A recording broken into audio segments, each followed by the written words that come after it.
నమస్కారం అండి. నా పేరు ప్రవీణ.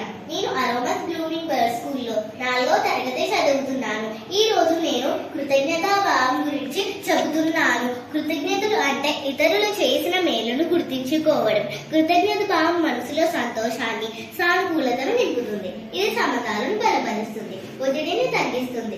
జీవితంలో చిన్న పెద్ద మంచి విషయాలను గుర్తించి వాటికి విలువ ఇవ్వడమే కృతజ్ఞత. ఈ కృతజ్ఞత భావం కలిగి ఉండటం వలన మనలో వినయాన్ని, ఆరోగ్యాన్ని పెంచుకోవచ్చు. ప్రతిరోజు మనకు దొరికిన వాటిని, మనం జీవించే జీవన శైలికి మనకు లభించిన వనరులకు ఇలా ప్రతిదానికి కృతజ్ఞత భావం కలిగి ఉండాలి. ఇలా మొదటిగా దైవం.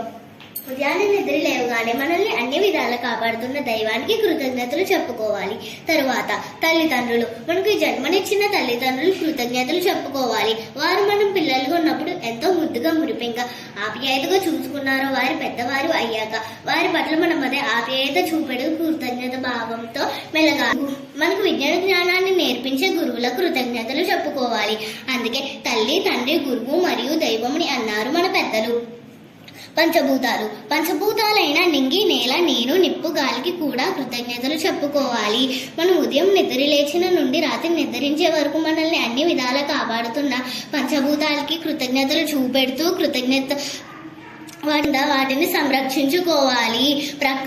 ప్రకృతికి మనం ఎల్లప్పుడూ కృతజ్ఞతలు చెప్పుకోవాలి. ప్రకృతికి మనం కృతజ్ఞతలు చెబితే మొక్కలు, చెట్లు, పూలు, కొండలు, వివిధ రకాల జీవరాశులకు వీటన్నిటి కృతజ్ఞతలు చెప్పుకున్నట్టే. తరువాత ఆహారము. మనం జీవించడానికి అవసరమయ్యేది ఆహారం. ఆ ఆహారాన్ని మనకు అందించే దైవానికి, పంట భూమికి, దానిని పండించే రైతుకు, దానిని కొనుగోలు చేసిన రైస్ మిల్లర్స్ కి, వాటిని తీసుకువచ్చి మనకు అమ్ముతున్న షాప్ కీపర్ కి, వాటిని కొని ఇంటికి తీసుకువచ్చే నాన్నకు, వంట చేసి మనకు పెడుతున్నానికి అందరూ కృతజ్ఞతలు చెప్పుకొని మనం భోజనం చేయాలి. తరువాత శరీర అవయవాలు. మన శరీరంలోని బయట అవయవాలు, లోపల అవయవాలు సక్రమంగా పనిచేస్తున్నందుకు, మనల్ని ఆరోగ్యంగా ఉండేలా చూస్తున్నందుకు మన బాడీ పార్ట్స్ ని మన కృతజ్ఞత భావంతో పట్టుకుని కృతజ్ఞతలు మరియు లవ్ యూ అని చెప్పుకోవాలి.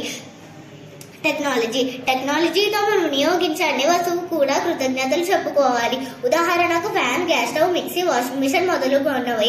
ఎందుకంటే ఇవన్నీ మన జీవన శైలికి సులభతరం చేస్తున్నాయి. నీరు. పూర్వం మన పెద్దలు నీటిని 7-8 గంటలు రాగి పాత్రలో గాని, మట్టి కుండలో గాని నిలువ చేసి ఆ తర్వాత పొద్దున్న ఆ నీటిని త్రాగేవారు. ఇలా చేయడం వల్ల నీటిలోని మూలకాలు స్థిరంగా నీటిలోనే ఉండి ఆ నీరు మరింత శక్తివంతంగా తయారైంది. మనం కూడా మంచి ఆలోచనలతో ఈ నీరు కృతజ్ఞతలు చెప్పుకుంటూ త్రాగడం వలన మన ఆరోగ్యం కూడా చాలా శక్తివంతం అవుతుంది. షరతులు లేని కృతజ్ఞత. ఈ షరతులు లేని కృతజ్ఞత భావం కలిగి ఉండటం వలన మనలో వినయాన్ని, ఆరోగ్యాన్ని పెంచుకోవచ్చు. కృతజ్ఞతా భావం మనందరం కలిగి ఉండమని కోరుకుంటున్నాము. పోవడం వలన మనం ఆనందాన్ని, సంతోషాన్ని, ఆత్మవిశ్వాసాన్ని, మానసిక ఉల్లాసాన్ని, జ్ఞానాన్ని పెంపొందించుకుంటాము. ఎల్లప్పుడూ ఈ కృతజ్ఞత భావం మనందరం కలిగి ఉండమని కోరుకుంటున్నాము. ధన్యవాదములు.